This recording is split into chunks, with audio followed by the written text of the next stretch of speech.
Hello প্রিয় মানুষজন, কেমন আছো তোমরা সবাই? আশা করি সবাই অনেক ভালো আছো। আজ আমি তোমাদের কাছে চলে এসেছি আমার এই প্রিয় বান্ধবীর বিয়ের দিনকার ব্লগটা নিয়ে। বান্ধবীর বিয়েতে এরকম সুন্দর করে সাজার পাশাপাশি কি কি আনন্দ করলাম এবং কি কি খাওয়া দাওয়া করলাম সেই সমস্ত কিছু দেখতে হলে কিন্তু ভিডিওটা আনস্কিপ ভাবে প্রথম থেকে শেষ অবধি দেখতে হবে। যেহেতু তখন গেস্ট আসা শুরু হয়নি, তাই জন্য সেই ফাঁকে কিন্তু ও বেশ ভালো ভালো নিজের কয়েকটা ফটোশুট করে নিয়েছিল। আরেকটা কথা, যেহেতু ওদের বাড়িতে ভালোই স্পেস ছিল, তাই বিয়ে আর খাওয়া দাওয়ার আয়োজন কিন্তু ওদের বাড়িতেই করা হয়েছিল। ফটোশুট তো হতেই থাকবে, কিন্তু বিয়ে নিয়ে আমার বান্ধবী কতটা এক্সাইটেড সেটা একটু জেনে নেওয়া যাক। পরিশেষে কেমন লাগছে? খুব ভালো লাগছে। কতটা ভালো লাগছে? অনেক ভালো লাগছে। তারপরে বর আসছে, এক্সাইটমেন্ট কতটা? এক্সাইটমেন্ট তো আপাতত নেই, এখন আমার বর এখনো রেডি হয়নি। কি অবস্থা, 10:30টায় লগ্ন করে আমাদের জানাবো 10টাতেই ঢুকবে, এত টাইম পাঞ্চু মানে ভাবাই যায় না। গজব বেইজ্জতি। তারপরে দিদি চলে যাচ্ছে, খুশি না দুঃখী? আমি বলুম না, আমার শোরুম করে লজ্জা পেয়েছে ও। ফটোশুট আর কুনশুটের মধ্যে কিন্তু অলরেডি গেস্টরা আসা শুরু করে দিয়েছিলেন। আমি যেহেতু গিফটগুলো সমস্ত গুছিয়ে রাখার দায়িত্ব নিয়েছিলাম, তাই জন্য কিন্তু আমি সেরকম ভাবে সমস্ত ক্লিপ তোমাদের সাথে শেয়ার করতে পারিনি। যতটা পেরেছি তোমাদের সামনে তুলে ধরেছি। দেখো কাণ্ড, এত কথা বলতে গিয়ে তোমাদের সাথে বান্ধবীদের পরিচয় করাতেই ভুলে গেছি। যার বিয়ে তার নাম হচ্ছে জ্যোতি, আর এই গোলুমলু সবুজ শাড়ি পরে ও হচ্ছে সুমনা। এখন কিন্তু রাত অনেকটাই হয়ে গেছিল, তাই জন্য জ্যোতির পিসি, কাকিমা, বৌদি, দিদি, ভাইপো, বোন সবাই এসে গিয়েছিল। তারপরে এক এক করে সবার সাথেই ফটো তুলে নিচ্ছিল। ঘরের ভেতরে সুন্দরভাবে ফটোশুট হচ্ছিল ঠিকই, কিন্তু বাইরে আমাদের জামাইবাবু কিন্তু অলরেডি এসে পড়েছিলেন আমাদের সুন্দর বান্ধবীকে বিয়ে করে নিয়ে যাওয়ার জন্য। কাকিমা এখন তার হবু জামাইকে একটু জামাই বরণ এবং জামাই আপ্যায়ন করুক, আর চলো ততক্ষণ তোমাদেরকে আমি একটা পুচকুর সাথে আলাপ করাই। কি, এটা হচ্ছে আমার বান্ধবীর একটা বোন, মানে ওর মামার মেয়ে। আচ্ছা, একটুখানি তোমার নাম কি বলে দাও তো? দাদি। ওর নাম দাদি, ঠিক আছে। ওরা অ্যাকচুয়াল নাম হচ্ছে ঋদ্ধিমা। ওটা উচ্চারণ করতে পারে না বলে বাড়ির নাম হচ্ছে নানি, ওটাকে দাদি দাদি করে, তাই তো? সুন্দর লাগছে আমাকে?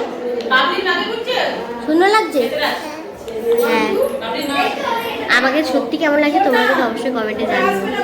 যেহেতু সন্ধ্যে থেকে সেরকম ভাবে পকোড়া ফুচকা কিছুই খেতে পারিনি, তাই জন্য কিন্তু একটুখানি আইসক্রিম নিয়ে বসে পড়েছিলাম। অলরেডি আমার ঠান্ডা লেগে বসেছিল, তারপরে কিন্তু আইসক্রিম খাওয়া আমি ছাড়ি। হ্যাঁ, এটা কিন্তু কমেন্টে জানাতে একদম ভুলো না যে আমার মতো পাবলিক এরকম কারা কারা আছো যারা শীতকালেও কিন্তু ফুল দমে আইসক্রিম খেতে ছাড়ো না।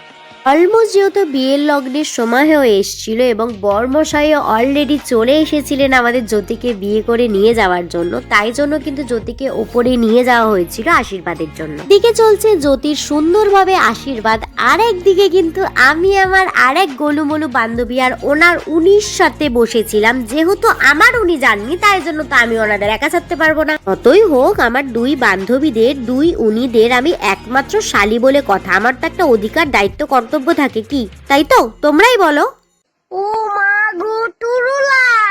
যাই হোক, অনেক হাসি ঠাট্টা ইয়ার্কির মধ্যে দিয়েও কিন্তু ফাইনালি আমার বান্ধবীর জীবনেও সেই সুন্দর আর স্পেশাল মোমেন্টটা চলেই এলো।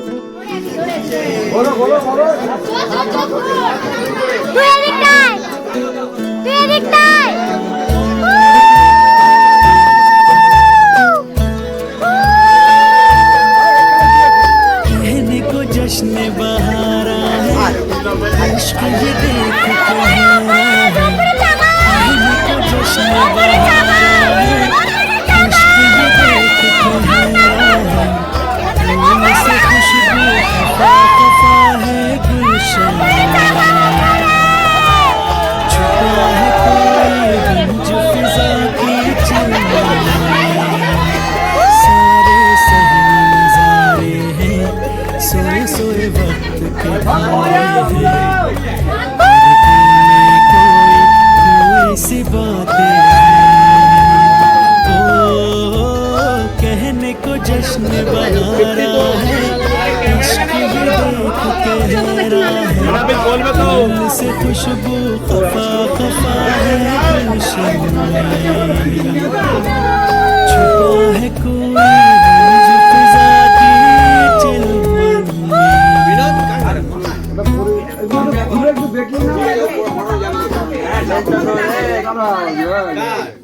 এই মোমেন্টটা বা এই ফিলিংসটা একটা মেয়ের কাছে এতটাই প্রেসিয়াস যে এটা কোনো মাধ্যম দ্বারাই কিন্তু সেরকম ভাবে প্রকাশ করা যায় না। এই সময়টা না আমি একটু ইমোশনাল হয়ে গেছিলাম এটা ভেবে যে কিভাবে আমাদের 3 বান্ধবীর কলেজ জীবন 3টে বছর কেটে গেল, তাই না? এবং তার মধ্যে থেকে একজন এতটাই বড় হয়ে গেল যে সে একটা পুরো পরিবারের দায়িত্ব নেওয়ার জন্য প্রস্তুত হয়ে গেল। তোমরা প্রত্যেকে ওদেরকে অনেকটা মন প্রাণ ভরে আশীর্বাদ করো যাতে ওরা সারাটা জীবন এরকম ভাবেই হাসি খুশি এবং একসঙ্গে থাকতে পারে। বিবাহ সম্পন্ন করে আমার বান্ধবী এবং তার বর খেতে বসে পড়েছিল আর তার সাথে আমরাও। আমি মেনুটা তোমাদের সাথে শেয়ার করেছি, তোমরা প্লিজ একটুখানি পজ করে দেখে নিও। অলরেডি ভিডিওটা অনেকটা লেন্দি হয়ে গেছে, যাতে আর লেন্দি না হয় তাই জন্য কিন্তু আমি খাওয়া দাওয়ার অনেক ক্লিপসই তোমাদের সাথে শেয়ার করিনি। বাট তোমরা যদি খাওয়া দাওয়ার ভিডিওটা ইন ডিটেলস দেখতে চাও তাহলে আমি ডেসক্রিপশনে আমার ফেসবুক পেজের লিঙ্ক দিয়ে রেখেছি, তোমরা ফলো করে নিও, ওখানে আমি ইন ডিটেলস খাওয়া দাওয়ার ভিডিও দিয়ে দেবো।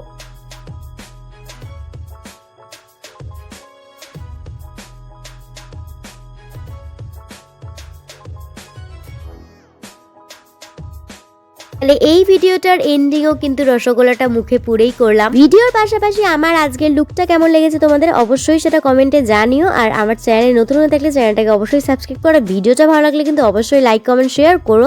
তো চলো আজকের মতো বিদায়, আবারও দেখা হবে তোমাদের সাথে বৌভাতের ভিডিও নিয়ে।